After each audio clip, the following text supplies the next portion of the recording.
ఆయన అంటారు ఈ ఆంధ్రోడు సంక్రాంతి గంగిరెద్దులో కొత్త దుకాణం పెట్టిండు, అసలు ఈ సినిమా అని నమ్మొద్దు. అరే భాయ్, ఆయన పేరేంద్రా భాయ్? పవన్ కళ్యాణ్ అంట.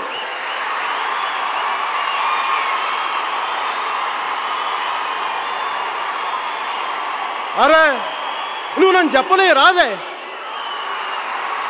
ఇంకా నేను చెప్పకుండా ఇట్లా ఆగమాగం చేస్తే ఏం చేయాలి? నేను చెప్పని.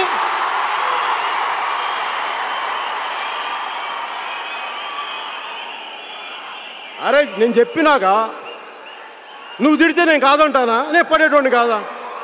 నేను పడతా. నువ్వు సంవత్సరాలుగా తిడుతుండే నువ్వు, నేను పడట్లా, పడతాం.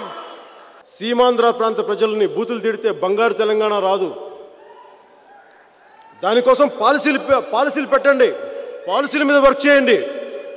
మీరు ఎకరాకి ₹1 ఎలా సంపాదిస్తున్నారో తెలంగాణలోని ప్రతి రైతుకి ₹1 వచ్చేలా మీరు చేయండి.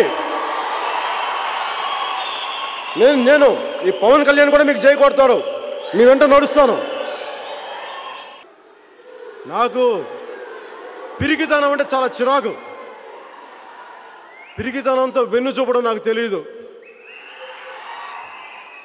చచ్చిపోవడానికైనా సిద్ధపడతాను కానీ నా వెన్ను చూపును.